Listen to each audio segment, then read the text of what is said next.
Hey guys, this is my last vlog of World Cup 2018 and what a World Cup this has been. It exceeded all our expectations and it has given us much joy and much entertainment for over a month. But as the World Cup ends, I'd like to go back now to my original thinking about the vlog as in a vlog a week basis.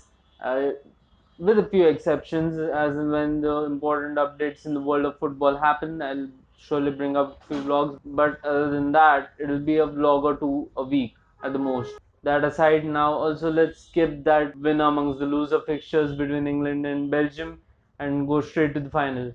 If you haven't watched that yet, Belgium won 2-0. Belgium were clearly the better team, and goals from Mounier and Hazard, and yeah, they are the bronze medalists of World Cup 2018. Now, let's get straight to the finals. A final beyond expectations, man.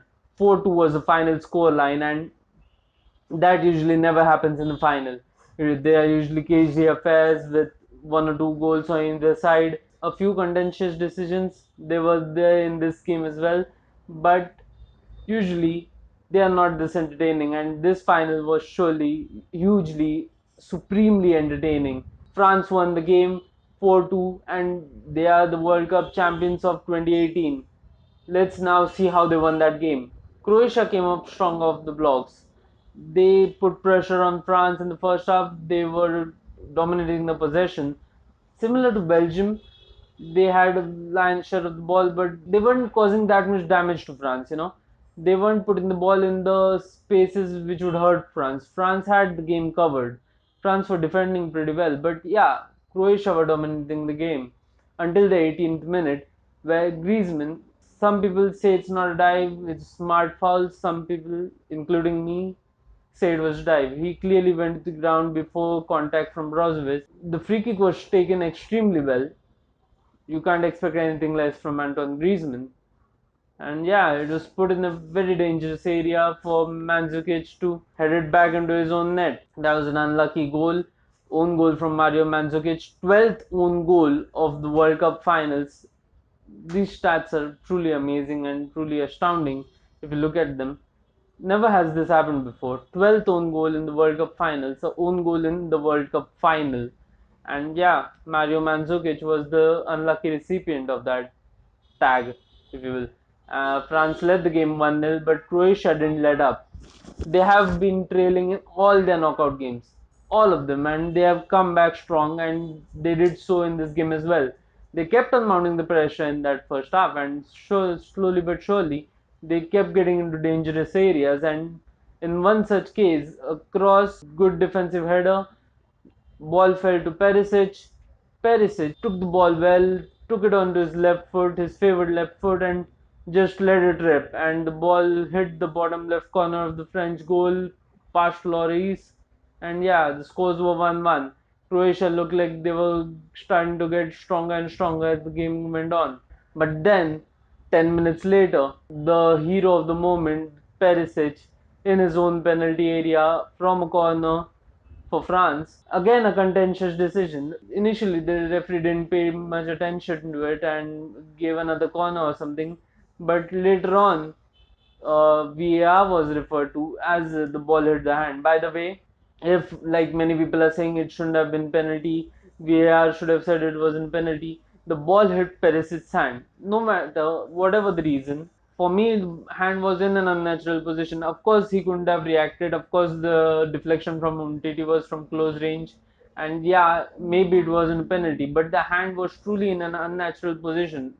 It was like this, basically. At the end of it, there wasn't any time for Perisic to react to it.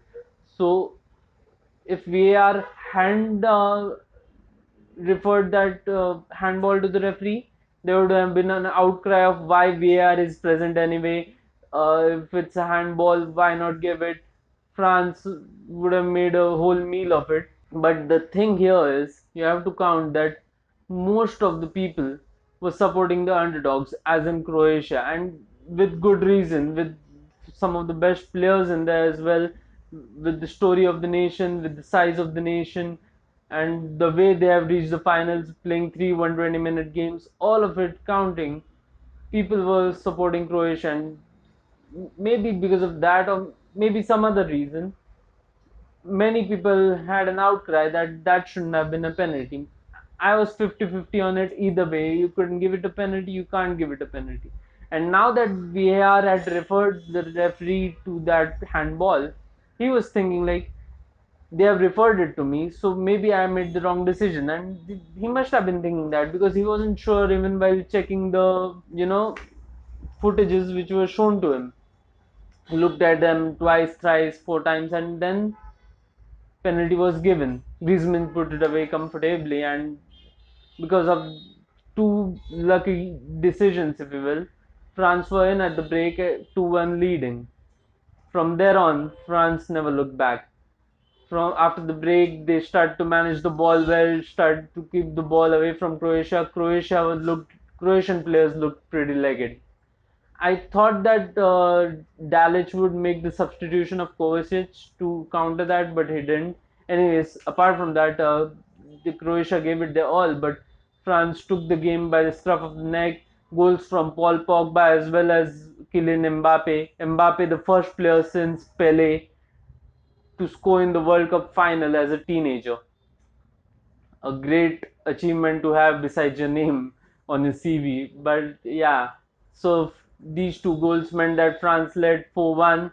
Then France looking comfortable until Hugo Lloris made a meal of it, and he a back pass from Samuel Umtiti. He tried to get past Mario Mandzukic before passing the ball, and in doing that, hit the ball straight at Mario Mandzukic. Mario Mandzukic put a leg out, and the ball was in the back of net. 4-2, the final score line itself.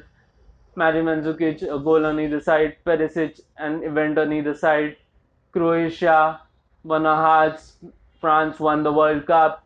The celebrations were unbelievable. The Croatian president, for some reason, was hugging everyone. She looked as happy as Emmanuel Macron, which was a little weird.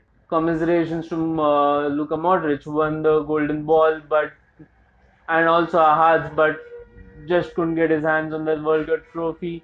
Kylian Mbappe was the Young Player of the Year. Thibaut Courtois was the Golden Glove winner, best goalkeeper.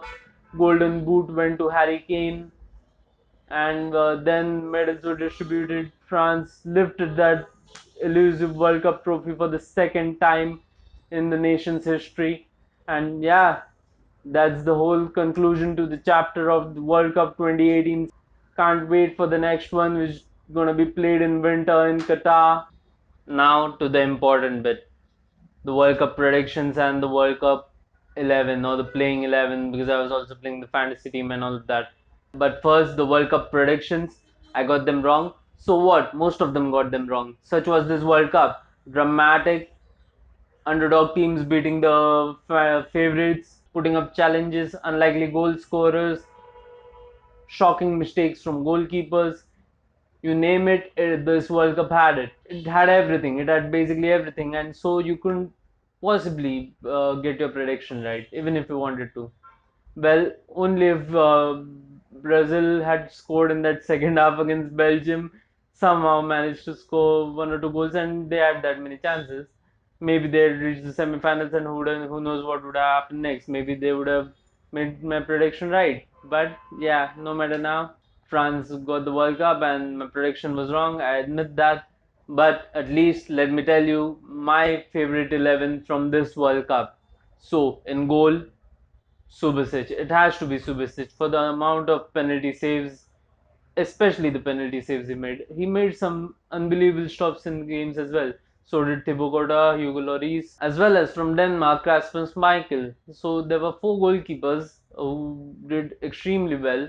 But if you had to pick one, it has to be Subasic. He's my goalkeeper for the tournament. Now in defense, Vida, Varane, Trippier, and then the left back position was up for grabs. I'll have to go with Marcelo for the amount of chances he's created for Brazil from that position. Okay, now let's move on to the midfield. Two players cannot be moved from that midfield spot, and they are Luka Modric as well as N'Golo Kante. They have been immense for both their teams throughout the tournament. Absolutely immense. N'Golo Kante had a bad final. Not even Luka Modric didn't have a great final, but and N'Golo Kante even had that injury. So yeah, Apart from the final, these two have been immense throughout the tournament. Now, Eden Hazard has fixed a spot for himself on the wide left and he cannot be moved either. And the fourth and the final midfielder has to be Philippe Coutinho. He created lots of chances for Brazil and he gained back the reputation that he had lost since joining Barcelona and not managing to create enough chances, not managing to create an impact. He gained back all that reputation because of the way he won games for Brazil in this tournament. Now, if you ask me to nominate two strikers, I'll surely have to go with Harry Kane because he's the Golden Boot, because he scored 6 goals in the tournament. But if you spare me the compulsion of nominating Harry Kane and Romelu Lukaku, it has to be Kylian Mbappe as well as Antoine Griezmann. These two have been phenomenal up front for France. They have created chances, especially in the knockout stages. I'm nominating these two for the strikers of my 11 because of the way they have played in the knockout stages of the World Cup. The way they have played, the goals they have scored are the reason that France are lifting the tournament right now. Yes, they could have a defense which never concedes goals, but they're not going to win games that way unless they go to the penalties and they somehow outscore the opponents. But the way they have won 4-3 against Argentina, 2-0 against Uruguay, 1-0 against Belgium. Yes, Belgium are a super opponent, so 1-0 they'll take it. And in the end, 4-2 in the final against Croatia. The strikers have done an immense job for France, and these two, in Antoine Griezmann and Kylian Mbappe, have been fantastic. Of course, Oliver Giroud didn't score any goals, so these two are the ones going to be nominated. So this is my World Cup 11. Do tell me yours in the comments. Do like, share, and subscribe to my channel, guys. Keep subscribing to my channel. Now I'm going to be bringing in the Indian leagues as well as the different transfer news. And soon, just in a month's time, even the league seasons in the EPL and other leagues are going to start. So everything's going to come in bombarding super fast. Do stick around to watch more videos from my channel, more such vlogs.